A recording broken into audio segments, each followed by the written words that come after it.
All right, just a quick Kumite footwork drill that you can work on in your own time. Now, whenever you're doing Kumite, there's different ways of doing it. You can stay static, or you can do a little bit of a bouncy thing. I'm going to try the bouncy thing in tonight's class, see how it goes, and then I might do a video on that if it goes okay. But when you are switching, when you are moving forwards in Kumite, try not to walk as though you are walking down the street, okay? Try to maintain this 45-degree angle with the body and move forwards this way. And then when you retract, when you move backwards, you'll just reverse it. Just reverse it. So I'll do it sideways on so you can see. I mean, it's pretty self-explanatory. The reason I'm right leg back is because the majority of people are right-handed. So what you will find is that their strongest strike is going to be their yakuzuki, their reverse punch. And they generally keep that back so they can execute that. To me, I mean, from all my refereeing and seeing things on YouTube and seeing a lot of tournaments, it's the most scored technique in Kumite, in tournaments. That's my opinion. People might want to rebuttal that, but that's just my opinion. That's just what I see. Okay. So I'm going right leg back so that my reverse punch is saved. It's in the barrel. Don't want to use my weak hand. I want to use my strongest hand for my reverse punch. So when we're moving forwards, we're going to do back foot, front foot. When we move backwards, front foot, back foot. Easy peasy. So the other thing to avoid is, how do I do this? To avoid up, down, up, down. Your goal here is to maintain. See if we can get my, is to maintain the heightened stance when you're moving forwards. You don't want to come up to go down, and you probably don't want to go down to come up either. So you want to maintain that height when you're moving, and the way you do that is by keeping the knees bent, obviously.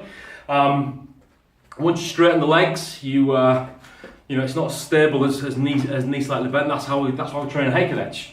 From a Kion point of view, the knees are bent, they're not straight. There's always a slight bend to the knees. But when you're in your hands in Kutsadach, and we say to beginners about one shoulder width long, one shoulder width wide, but you find that gets a little bit longer and a little bit wider either the taller you are or the higher you go in Karai. But main thing is to maintain these bent knees. So when you're moving, try and make sure that you stay the same height. So when you're moving forwards, you're going to push with this back foot. I'll come a little bit closer so you can see. You're going to push with this back foot. 1. Dragging that back foot in. 1. And then from here, you're going to push with that back foot again. 2. And when you move backwards, you push with the front foot and push again. So moving forwards, using the back foot. Moving backwards, you're using the front foot. Rather than have this drag, trying to drag it back, you can, but now we'll just stick with basic. Really, really simple. Push, push, push, push, push, push, push, push, push. It's a bit of a dance, really, isn't it? So yeah, practice that moving backwards and forwards. Then what you can add in is you can add another step, whether it be forwards or whether it be backwards, it doesn't really matter. So you can come from here and you can push, push, step. And from there, push, push, step. A little bit of hip execution, so I'll show you that this way so you can see. We're going to go push, push, step. Same on the way backwards. Can I squeeze one more in? If I go off camera, it doesn't matter. And then on the way backwards, push, push, step. Push, push, step. Okay? How would you describe that? That's pretty much it, really. So if we just speed that up a little bit, I'm going to go as fast as I can. With a little bit of, round is a shape. I'm in shape. Round's a shape. So from here, 1, 2, 3. I'm going to go backwards. 1, 2, 3. Okay, so you can go faster with that as well. Now, the technique you add in there is entirely up to you. It's totally up to you. I'm gonna try and do some more Kumite drills with a partner, because right now I'm pretty much on my own. But yeah, from here, 1, 2, 3. The other thing when moving forward in Kumite, because to me, Kumite isn't how good these are, it's not how fancy your kicks are, it's how good your footwork is, from my point of view. So, make sure that when you are moving,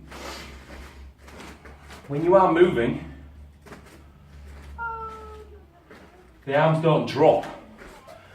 You go center line, straight through your face, not your body, because the center line of my body now is over there. Center line of the face. Have your hands on that same path. Okay, if you can. And maintain that. So you've got one about chin height, you've got one about solar plex height, and don't drop the guard. Always keep the guard in position. And don't have the guard in here either, not too tight.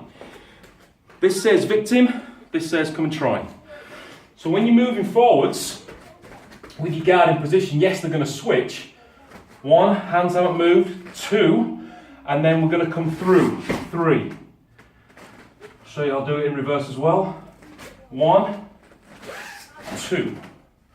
Now what I do with my hands is I roll them. They roll through. Now they can roll forwards or they can roll backwards. Doesn't matter which one you use. Doesn't really matter when switching. You can try not to switch this way, but try to roll the hands. Yes, it's a little bit of a longer path, but while you're rolling the hands backwards, you're also blocking. While you're rolling the hands forwards, you're also blocking, rather than do this. So I'll show you from a frontwards on point of view. As we step forwards, 1, 2, come through this line. Not this way. Same goes when you're going backwards as well. Not this way. 1, 2, 3. Wide open. Oh, wide open. That's my halfway point to my step forwards. So I want to be here. Still closed off. Through. Okay? So maintain guard in position. A little bit of a wide uke. Soft uke. Not here. A little bit wider. Then this one is just pretty much preparation for uke. Just protecting the solar plex stomach. Reason? Because you can block head level. You can also block downwards while counter attack. Here, you can still block this way. People see an unguarded area, where they're going to go? Round kick. Okay? So the round kick's going to come in with their, how would it work? With their left leg, step, round kick. Or come through, hook kick with the right. From this position, you can either block, or better still, block. You can also block groin level as well. So make sure your guard is in position when you're moving. So just to finish that off, I've given you the footwork forwards and backwards. I've given you that extra step through as well. Add any technique you want with it. Play around with it. The one thing that I don't like to do is, for the most part, is limit students. Or limit myself, really. So if I said to a student, right, I want you to be doing this, this and this stance, this block, this strike. That limits them. I want you to strike with this arm, this arm. That limits them and they don't think for themselves. So sometimes what I'll say is, all right, any arm you want. Just any arm you wish. Because you might find that students come forwards and they go 1, 2. You might find students come forwards and they go 2. You might find them come forwards and they go Okay, so you might find them come forwards and they go into here maybe.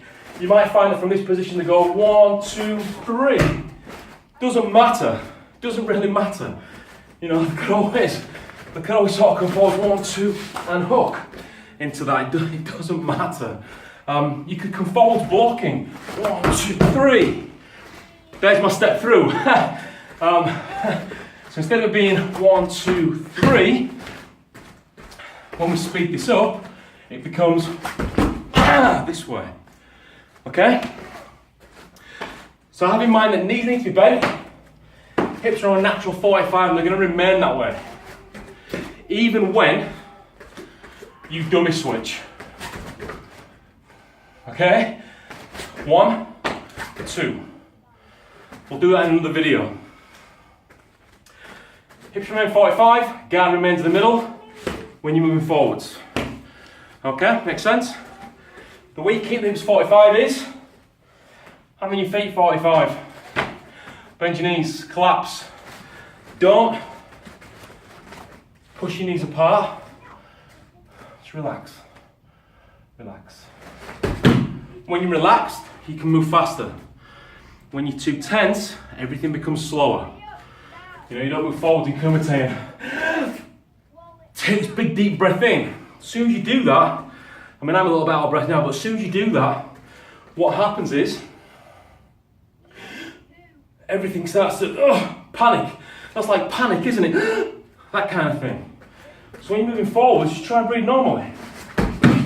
Or as normal as you can. From here. And back. What you can do on the retraction, on the way back, is you can add blocks. But again, play around with that. Give you some ideas. 1, face, stomach, counter maybe. Face, groin. Groin itself. From here down and get an uke. Get an uke sometimes is used. Some of the main blocks you're going to use, not Jordan. I would say Jordan's not going to be used as much. Uke, maybe. Get an uke, definitely.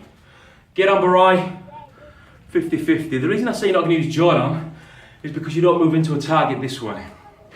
If you want to block your head, your Sotuke is the best, I would say, the best way of blocking. From here to here, width of my head. Here to here, even there. Takes that a little bit longer. Here. Whenever you are blocking, as I've just shown you there with head, stomach, or head, groin, don't block too wide. Hips don't need to be used. 1, 2. Just leave this arm down. 1, 2. The other thing to avoid is letting this elbow pop, but we'll do another story on that. Elbow down. That's circular motion. 1, 2. Which is basically Sotuke into Girambarai. Which we all do when we're doing, say on chin maybe. You might do it when you're blocking for your first or second kata. Sotuke, Girambarai. Teach beginners shoulder first. But in actual fact, it will be this. Okay, so there's some more Kumite footwork you can play around with. And again, think about those key points. There's always key points to everything. There's always going to be that key ingredient. Straight legs isn't a key ingredient. Okay? It's almost like having a cheeseburger, so it says, without the burger. Alright? Or the cheese. So key ingredient, keep the knees bent. Try and maintain the same length every time you move. I mean, I'm sort of trying to use the width of the mat. It doesn't go from width of the mat to here. The length is trying to maintain, trying to be the same all the way through. Even when moving backwards, we're trying to maintain that length in the stance. Also try to maintain the width in the stance. That is not good for beginners. That is not good at all. Maintain the width in the stance. It's easier to avoid sweeping because you're in a wider stance. If you're here, should be a piece of cake. And if you're up against somebody who is a bit more proficient than you are, what you might find is that because you're sideways on, that this happens and then both legs go. Okay? So that's one of my favourite takedowns. It's dangerous, but it's an effective when you can catch it at the right point. So yeah, they're the key ingredients.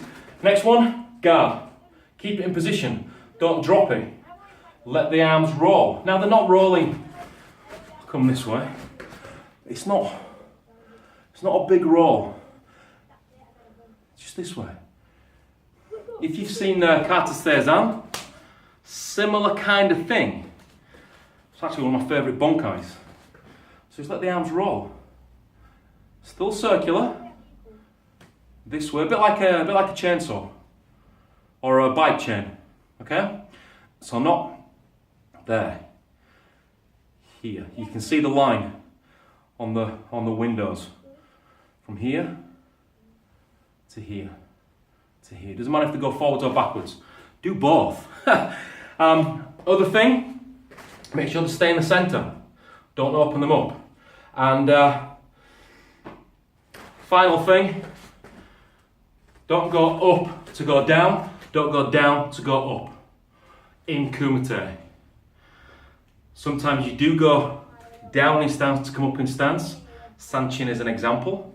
But yeah, try and maintain that same height throughout. So wherever your battle height is, I like to call it battle height, you can't go above that. You have to maintain that height throughout. Okay? That's something to practice. I've not put that many techniques into this because I want you to experiment, because the main key is what these are doing, not what these are doing. These will work after. The kicks will work after. Okay? Hope you get something from that. If it's beneficial, fantastic. If it's not, fantastic. Tell me why. Tell me why it's not beneficial, or tell me why it is beneficial. What can we improve on? You know, I'm not saying go on there and start, you know, putting me down or anything. Well, you can. It's up to you. It's public. It's free. But just if you're getting something from it and using this stuff, then great. If you're watching this stuff but getting nothing from it, also great. All right. Other than that, till next time, I will see you again.